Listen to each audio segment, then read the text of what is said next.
السلام علیکم ورحمۃ اللہ وبرکاتہ۔ آپ لوگوں نے آج تک یہ سنا ہوگا کہ آپ یہ عمل کر لیں تو انشاءاللہ آپ کا خاتمہ ایمان پر ہوگا، آپ یہ وظیفہ پڑھ لیں تو انشاءاللہ آپ کا خاتمہ ایمان پر ہوگا۔ لیکن آج میں آپ کو یہ بتانے والا ہوں کہ کچھ گناہ ایسے بھی ہوتے ہیں کہ جن کے کرنے سے اگر کوئی انسان ان کو کرتا رہتا ہے تو ڈر ہے اور خوف ہے کہ اس کا خاتمہ کفر پر نہ ہو جائے۔ تو انہی میں سے کچھ گناہ ایسے ہیں جن کے بارے میں آپ کو بتلاؤں گا، لیکن یہ جو گناہ ہیں ان کے تعلق سے ایک واقعہ پیش آیا تھا، وہ واقعہ میں آپ کو سنانے والا ہوں۔ وہ واقعہ ہے حضرت فضیل بن عیاض رحمۃ اللہ علیہ کا، کہ حضرت فضیل بن عیاض رحمۃ اللہ علیہ بہت بڑے بزرگ، بہت بڑے اللہ والے گزرے ہیں۔ ان کا ایک شاگرد تھا، ایک دن وہ بیمار ہو گیا۔ جب ان کا شاگرد، طالب علم، ان کا اسٹوڈنٹ بیمار ہوا تو وہ اس سے ملنے کے لیے اس کے پاس گئے۔ وہ مرض الموت میں تھا۔ جب انہوں نے دیکھا کہ اس کی زندگی کے چانسز اب کم ہے اور مرنے کے چانسز زیادہ ہیں، یہ مرض الموت میں مبتلا ہے، تو انہوں نے اس کے پاس بیٹھ کر یاسین شریف کی تلاوت کرنا شروع کر دی۔ انہوں نے یاسین شریف کی تلاوت شروع کی۔ ان کے شاگرد نے منع کر دیا کہ میں اس کو سننا نہیں چاہتا۔ انہیں بڑا غم ہوا، یہ کیا کہہ رہا ہے؟ تو پھر انہوں نے کلمہ طیبہ کی تلقین کی، کلمہ طیبہ پڑھنے لگے اور اس کی تلقین کی، تو کہنے لگا کہ میں اس کو ہرگز نہیں پڑھوں گا۔ انہوں نے تلقین کی اور اس نے کلمہ طیبہ پڑھنے سے منع کر دیا۔ فضیل بن عیاض رحمۃ اللہ علیہ کہتے ہیں کہ اس نے انکار کیا اور اسی حالت میں اس کی موت آ گئی، مر گئے۔ حضرت فضیل بن عیاض رحمۃ اللہ علیہ اپنے شاگرد کی اس طرح کی اس حالت میں موت کے غم کی وجہ سے اپنے گھر پر 40 دن تک روتے رہے۔ گھر تو چلے گئے لیکن ان کا دکھ اس بات کا کہ ان کا شاگرد ان سے انکار کر گیا کلمہ طیبہ پڑھنے سے اور حالت کفر میں اس کا انتقال ہو گیا، 40 دن تک آپ روتے رہے۔ ایک دن حضرت فضیل بن عیاض رحمۃ اللہ علیہ نے اپنے اس شاگرد کو خواب میں دیکھا۔ خواب میں دیکھتے ہیں کہ اس کو گھسیٹ کر جہنم کی طرف لے جایا جا رہا ہے۔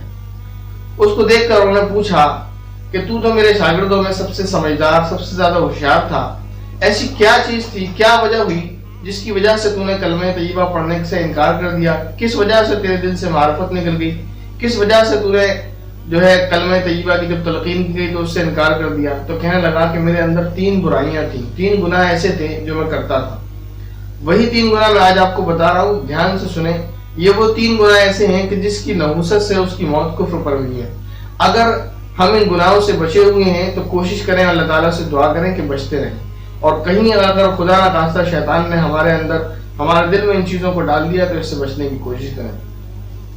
وہ 3 گناہ کیا تھے؟ اس نے بتایا کہ میرے اندر 3 گناہ تھے جو میں کرتا رہتا تھا۔ نمبر 1، چغل خوری، یعنی ادھر کی سنی اور ادھر لگا دی۔ کسی نے کوئی بات آپ کو بتائی کسی کے بارے میں، آپ نے وہ سنی اور دوسرے کو جا کر لگا دی، اس کو چغل خوری کہتے ہیں۔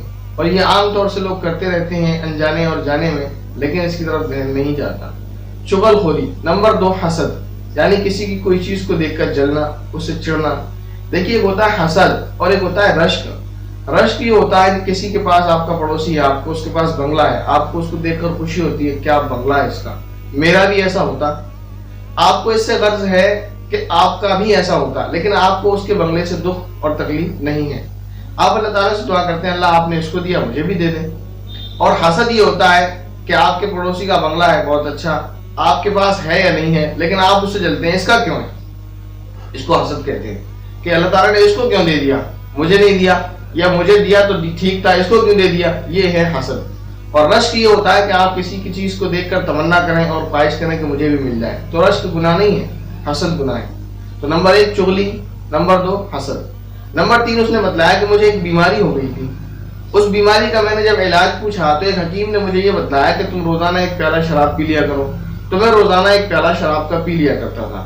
تو یہ 3 گناہ اس کے ایسے تھے جس کی وجہ سے اس کا خاتمہ پر ہوا، حالانکہ وہ ایک بڑے بزرگ ولی اللہ فضیل بن عیاض رحمۃ اللہ علیہ کا ایک ایسا شاگرد تھا جو سب سے زیادہ ہوشیار، سب سے زیادہ سمجھدار تھا۔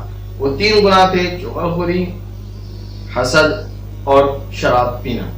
تو اگر یہ گناہ کوئی کر رہا ہے تو اس کو سمجھائیں اور اللہ تعالیٰ سے ہمیشہ دعا کریں کہ اللہ تعالیٰ ہمیں ان گناہوں سے حفاظت فرمائے ہماری، اور ہمارا خاتمہ ایمان پر فرمائے۔ السلام علیکم ورحمۃ اللہ وبرکاتہ۔